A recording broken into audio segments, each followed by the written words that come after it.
Halo everyone, sebelumnya kita sudah pernah membahas mengenai hukum Mendel 1. Dan sekarang saya akan membahas mengenai hukum Mendel yang kedua. Kalian pernah nggak sih dikira nggak mirip sama orang tua kita? Dikira anak tetangga? Atau dikira juga anak tiri? Mengapa hal itu terjadi? Yuk kita simak materi berikut ini. Hukum Mendel 2 itu adalah hukum berpasangan secara bebas atau independent assessment dari Mendel. Hukum kedua Mendel ini menyatakan bahwa dua individu mempunyai dua pasang atau lebih sifat, atau diturunkannya sepasang sifat secara bebas, tidak bergantung pada pasangan sifat lain. Alel dengan gen sifat yang berbeda itu tidak saling mempengaruhi. Bunyi hukum Mendel 2 yakni pada waktu berlangsung pembentukan gamet atau gametogenesis, gen-gen yang tidak sealel itu akan mengelompok secara bebas. Selanjutnya, proses resolving genetik. Proses resolving genetik ini terjadi selama meiosis, yang merupakan pembentukan sel-sel reproduksi atau gamet seperti sperma dan sel telur. Ini adalah cara alami untuk memastikan variasi genetik dalam populasi.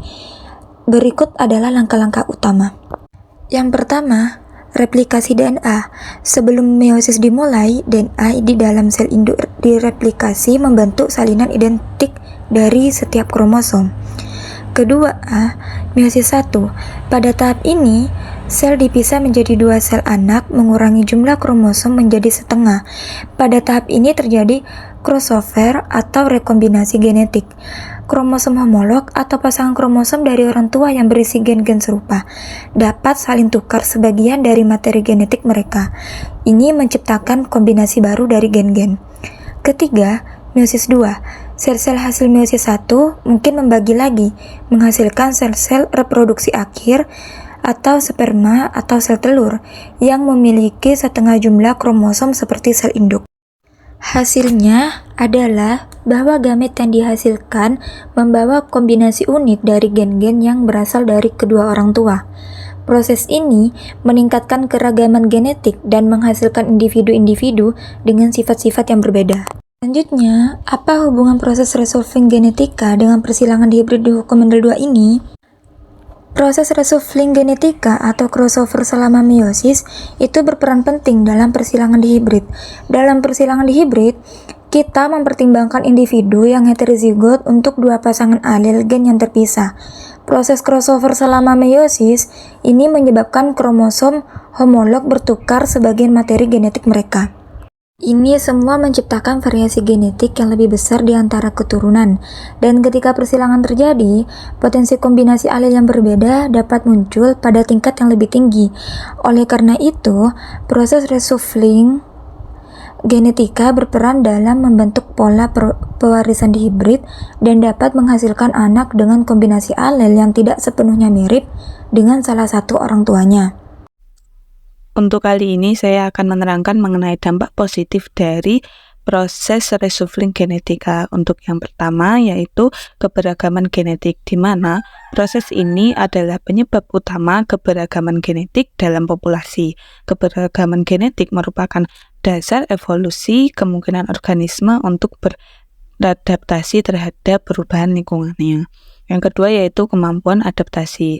Kombinasi alel yang berbeda dapat memberikan keuntungan adaptasi terhadap tekanan lingkungan atau seragam penyakit. Oleh karena itu, proses reshuffling genetika ini mendukung kelangsungan hidup spesies.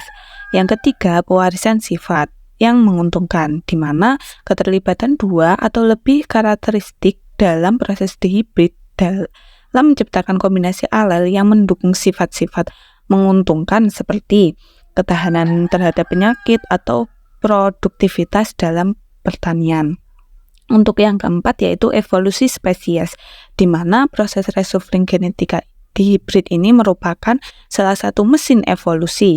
Variasi genetik yang dihasilkan selama proses ini berkontribusi dalam pengembangan spesies yang baru dan menyesuaikan spesies yang ada terhadap lingkungan mereka.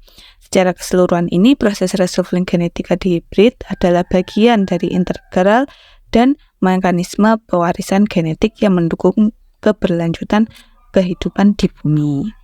Selanjutnya saya akan menerangkan mengenai dampak buruk dari reshuffling genetika ini.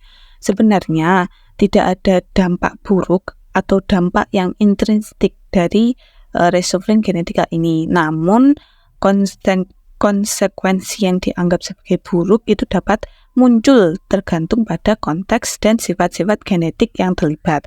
Untuk yang pertama yaitu pewarisan penyakit genetik. Jika dikombinasikan alel tertentu yang dihasilkan melalui proses reshuffling genetik di hibrid, membawa risiko penyakit genetik. Ini bisa dianggap sebagai dampak negatif. Yang kedua, kombinasi alel yang tidak menguntungkan. Untuk yang ketiga, ketidakcocokan dengan lingkungan. Sifat-sifat yang dihasilkan melalui proses reshuffling genetik di hibrid mungkin tidak selalu cocok dengan lingkungan tertentu yang dapat mempengaruhi kelangsungan hidup dan reproduksi individu. Untuk yang keempat yaitu risiko terkonsentrasi, yakni jika suatu populasi memiliki keterbatasan variasi genetik, misalnya karena persilangan terbatas atau ketidakseimbangan genetik. Ini dapat meningkatkan risiko penyakit dan ketidakmampuan untuk beradaptasi terhadap perubahan lingkungannya. Sementara proses dihibrid itu sendiri adalah bagian alami dari pewarisan genetik, jadi dampak negatif dapat terjadi terutama ketika penyakit dengan sifat-sifat tertentu yang dapat menyebabkan kesehatan atau kelangsungan hidup organisme. Tadi sudah kami paparkan materi-materi dari proses reshuffling genetika di hibrid dalam konteks hukum Mendel 2. Sekian dari kelompok kami. Jika terdapat tutur kata atau editan yang kurang jelas, kami mohon maaf yang sebesar-besarnya. Wabillahi taufiq wal hidayah, waridha wal inayah. Wassalamualaikum warahmatullahi wabarakatuh.